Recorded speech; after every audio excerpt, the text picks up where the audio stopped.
What separates you from the person next to you? You have the same human qualities they have.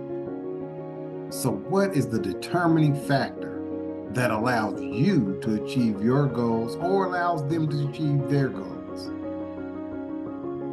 The very first thing is your level of motivation to achieve your goal.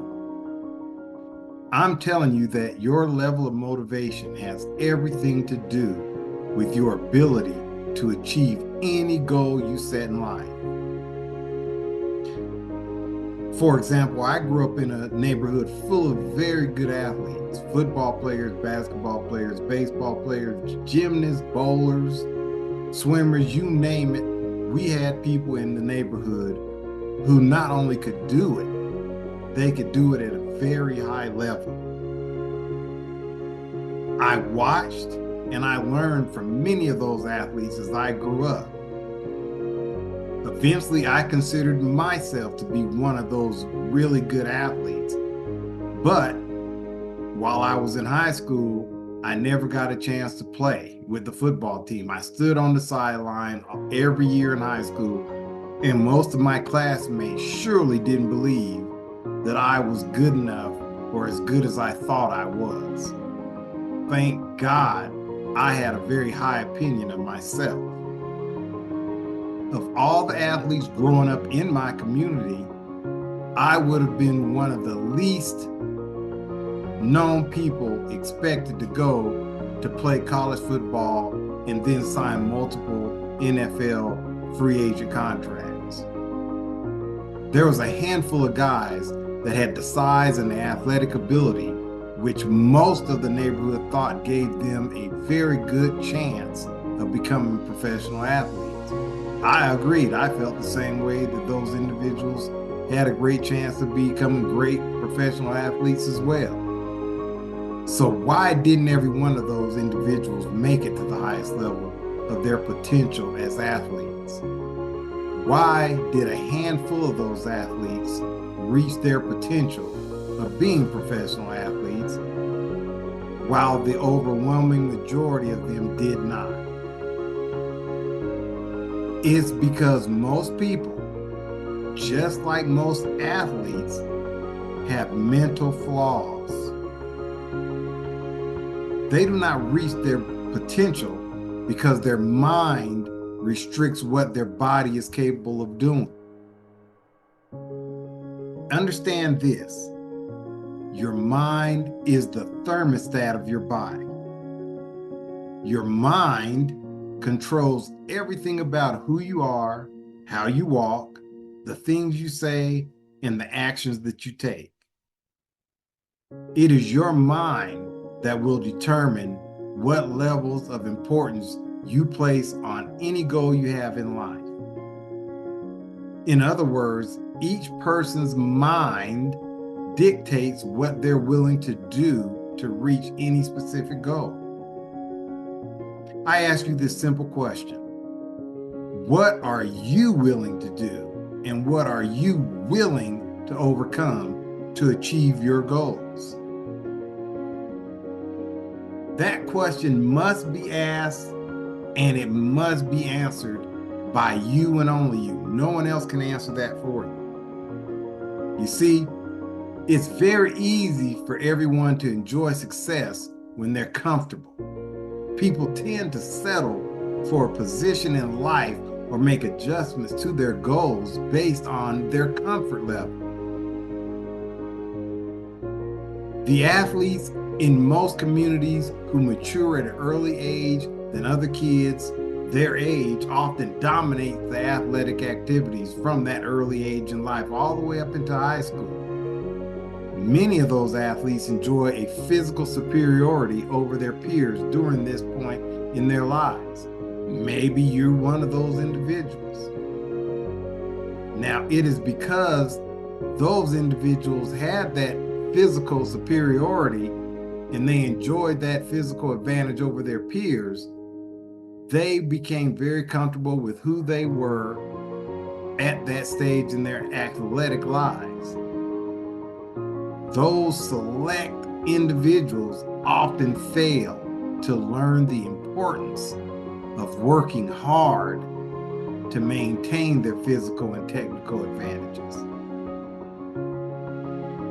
Unfortunately for them, there comes a time when everyone's life, when the physical advantages have balanced out, and now there's equality among the masses of their peers. The people who did not have the early advantages of great size and maturity as they were growing up, they learned a very, very important asset was hard work.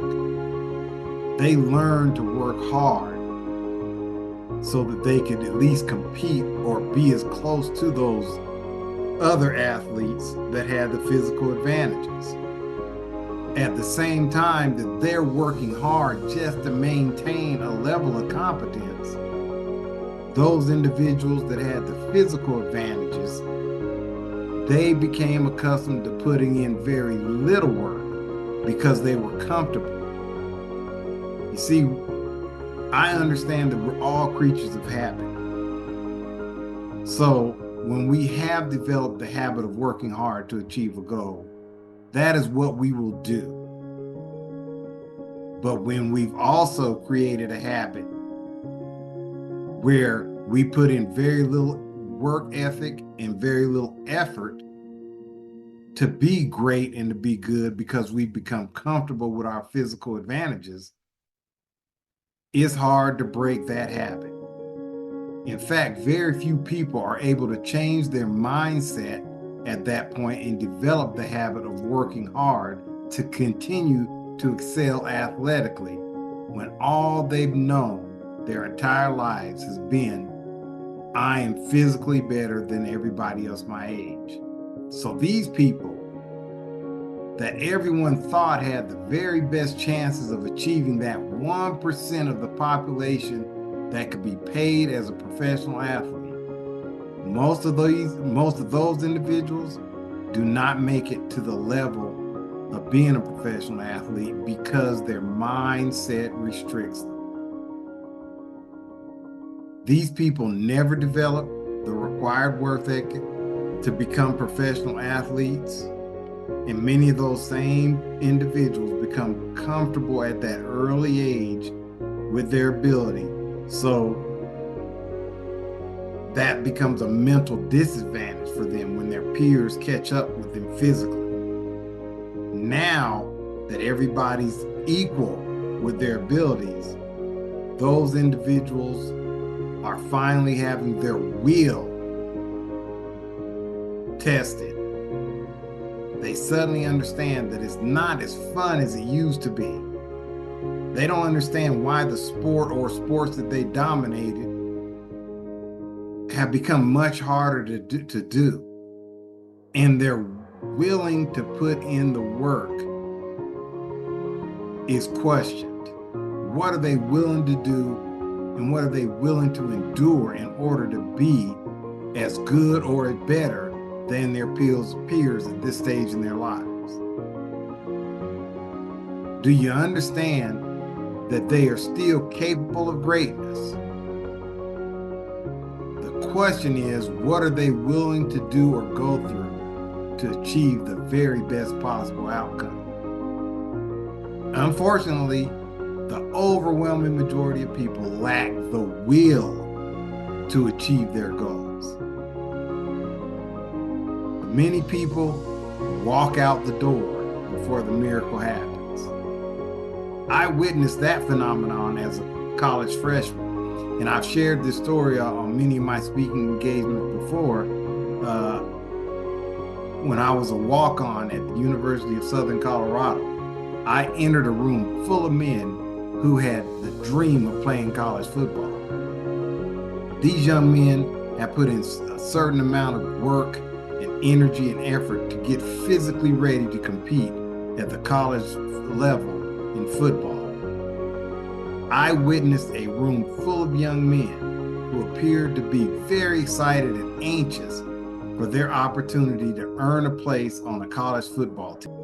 After meeting with all these players and coaches in a room and receiving instructions from the coaches and the entire coaching staff, we were all dismissed and told to go to designated areas so we could begin our tryouts. I recall seeing guys practically sprinting out of the meeting room to get to their tryout station. They wanted to be the very first one out there. 2 hours later, I saw many of those same individuals refuse to try to finish one last drill. It wasn't a new drill. It was a drill that they have already done. These guys refused to try to complete a drill which they had already completed once during the tryout period. These young men who had been training themselves for this opportunity, these young men who had already completed this drill once successfully, decided that they were not even willing to try to do that drill again and earn a spot on the football team. Yes, it was hard work, and yes, it was painful. It was the very last task standing between them and their dreams of becoming a college football player. These young men were simply 400 meters away from fulfilling their goals and their dreams in something that they all said they wanted to do and wanted to be a part of so desperately.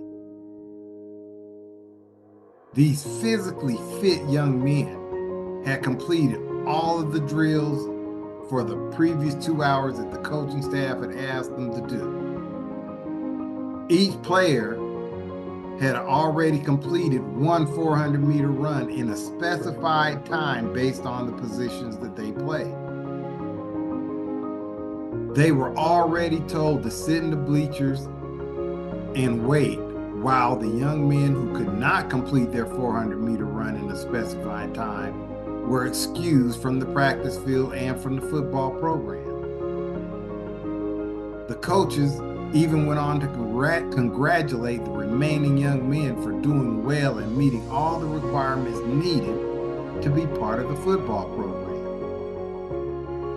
But when the coaches said they needed to test our heart, our will to overcome difficult and challenging events, many of the young men refused to try to do what they had already proved they were capable of doing. They just needed to do it one more time.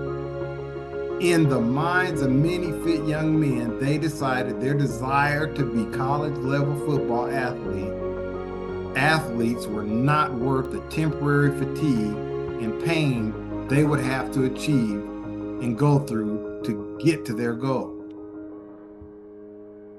Several of these young men had to make a decision. Now, they had to make this decision while they were feeling the effects of stress and fatigue. These young men, while being stressed and fatigued, decided they would rather walk away from their dreams than push forward to achieve their goal. Remember, they had already proven they were capable of completing a 400-meter run in a specified time. But they were not willing to endure any more temporary discomfort to achieve their goal of being on the football team. So in that moment, these young men made the decision not to even attempt to run the second 400-meter run. These individuals did not have the will to finish what they had started. When it became uncomfortable for them, they didn't want any part of it. They were uncomfortable and their will was being tested. And in that moment, they quit on their dream. My question to you is, what are you willing to do? when it becomes uncomfortable to achieve your goals and dreams, what are you willing to do? What are you willing to go through? What is your will? How much determination do you have to achieve what you set out to? Now, I've been a head track and field coach and a head football coach for many years at the high school level. One of the phrases that I learned as an athlete and I've learned and used as a coach, many coaches around the nation use this very same phrase, and it's very true. That phrase goes like this: fatigue makes cowards of us all. Fatigue makes cowards of us all. As a coach, I have studied the effects of fatigue on both humans and animals. You may ask, Coach, why study fatigue in animals? I study fatigue in animals because I want to know what the most extreme results of fatigue could be. What is the most extreme behavior, as I see, effects on a person or animal's will to survive or win? What affects your will to achieve? How does fatigue and stress affect your will to even survive? So as a coach, I wanted to understand all aspects of the mental state of athletes when they become stressed and fatigued. I needed to know what the most extreme effect of fatigue could have on an athlete.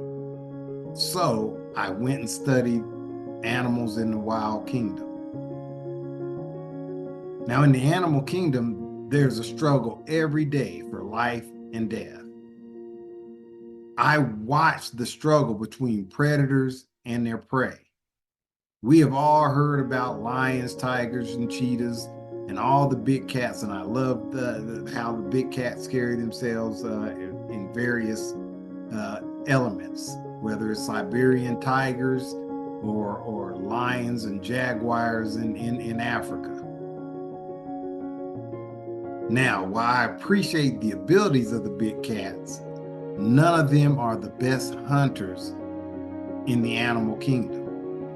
Did you know the African wild dogs are the most successful hunters of all the predators in Africa? 80 to 90% of their hunts end with them eating for survival. No other animal is that successful as they hunt to feed themselves. Now, what is amazing about these African dogs is they're not large in size compared to the other predators, but they use a strategy when hunting that reveals so much about life as we know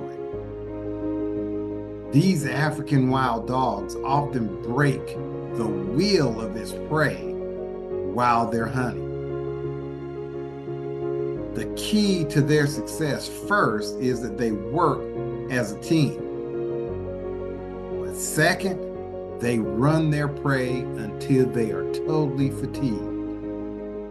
As a coach, I wanted to understand, in the most extreme moment, how does fatigue affect your will and desire for victory? The method used by African wild dogs is that they work together as a team and identify a target. Once they've identified that target, it doesn't matter to them how large or how small that prey is, because they know that a large animal, one of the animals that they're trying to hunt, can hurt them or cause damage. So they use their numbers to make that animal start trying to escape and get away from the conflict. The strategy used by these African wild dogs is simply, we're gonna run our prey to a point of complete and total exhaustion. These African wild dogs chase their prey mile after mile at a high rate of speed. They rotate like relay runners and take turns. So if they're getting tired, they have another one of their members of their dog pack to take the lead. Eventually, their prey gets tired. They run that prey until they cannot run anymore. At that point, their prey has run itself into complete exhaustion. The prey literally decides that it can no longer run any further, and they make the decision, they quit. Now, when I say they make the decision to quit, I mean in the most extreme way. They make a decision that they are so tired that they just can't go on any further. They make the decision that they would rather be eaten alive than continue trying to run. Yes, that's the most extreme case of fatigue and how it affects animals in the wild kingdom, and I tell you, it affects humans as well. Fatigue will allow you to accept, just like many of the animals in the wild kingdom, even death. If you're that tired, you will literally lay down and allow yourself to be killed. Fatigue has been proven to take away a person's will to succeed, just as it allows animals to do the exact same thing in the animal kingdom. Your will to succeed and your will to live is one and the same. So as a coach in track and field, I create training programs for my athletes to ensure they are physically prepared for their athletic competition.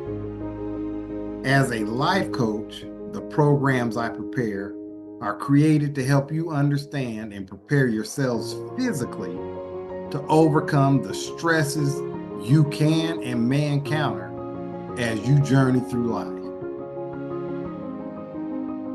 Physical fitness is a must for individuals who want to be high achievers in life. Your ability to make good decisions and overcome stressful situations and events is dependent on your physical fitness. Now, I live in Denver, Colorado for many years. There was a Super Bowl game in the 90s between the Denver Broncos and the Green Bay Packers. The Packers were the heavy favorites to win the Super Bowl. The Packers were the favorites to win the Super Bowl that year because they had a very big, dominant defensive line. On the other hand, the Denver Broncos had what was considered a smallish offensive line. Brute power and force was expected to be the difference maker in that competition. However, late in the game, it became obvious that the big guys on the Packer defensive line had gotten tired. These professional athletes who had trained all of their adult lives for this moment found themselves in a surprising state of fatigue during the last few critical moments of the game. The Packer defense, which had been one of the very best defensive teams in the NFL that entire year, simply had to keep the Broncos from scoring, and they would be Super Bowl champions. Something they prided themselves on the entire season. So what made this game, the most important game of the season, the Super Bowl, different for the Packers? It was the game plan created by the Broncos. The Broncos used a zone running game, which is based on forcing the big defensive linemen of the Packers to run from sideline to sideline to control the gaps they were responsible for and were in charge of defending. The Packers were so fatigued, their coaches literally, late in the game, decided, they could not stop the Broncos from scoring. And when the Broncos would score late in the game, they would take the lead. The players were so tired as professional athletes, they decided to stop trying to defend the lead they had on the scoreboard, and the Packers decided we will allow the Broncos to score the go-ahead touchdown because they felt they had a better opportunity and a chance to win the game if they got the ball back with very few seconds and about a minute and a half maybe left on the game clock. But they felt they had a better chance of getting the ball back and driving the length of the field and scoring themselves than they could stop the Broncos from scoring. Well, history shows the Broncos won that Super Bowl. And again, the effects of fatigue on an athlete played a major role in why the Broncos won that game. Fatigue snatched the will to win out of the Packers that day. So again, you must decide what you are willing to do to have the success you want in life. Many of you have a job where your boss or your person in charge of you has said certain things to you or spoken to you in a certain way that you didn't appreciate. You may know people or friends who have experienced that in their jobs. Now, depending on how much that job pays you or them, or depending on your responsibilities and how much of those responsibilities your job's paycheck takes care of, that's what determines what you are willing to tolerate or what you will not tolerate from your boss or supervisor. I've heard many people say, if I didn't need this job, I would tell that person exactly what to do with their job. However, because they were dependent on that job, those very same people were willing to accept how they were being treated and how they were being spoken to. What are you willing to endure to achieve your goal? That's a question you have to decide and answer for yourself. Now, the last point I want to make about developing your will is something I learned as an athlete, as a coach, and as a business person. Your will to succeed is directly impacted by your will to work to achieve your goals and your dreams. That's right. Your will to prepare must be as great or greater than your will to succeed. When athletes get extremely hot or extremely cold, their will to succeed is tested. People who are accustomed to hard work, adversity, trying times, and moments are often willing to endure more to achieve their goals. These people have learned to perform or execute while they are in a climate or a state of discomfort. You know, diamonds are formed of carbon crystals, and when those crystals are subjected to tremendous heat and pressure, they become the precious jewels that we all love and like to have. People, just like diamonds, must be tested under the heat and pressure of life's events, and they learn that they can perform and flourish while being uncomfortable. You should accept and work on the things you find easy to do, but more important than that, in order to build the strength of your will, you must accept and work on the things you find very difficult to do. In life, just as in sports, when you master the things that you are weak at, then you will become unbeatable. Thank you for the time speaking with you and talking to you. As always, it is my pleasure to be here with you and share my thoughts, and I wish everyone well. Have a wonderful, wonderful day.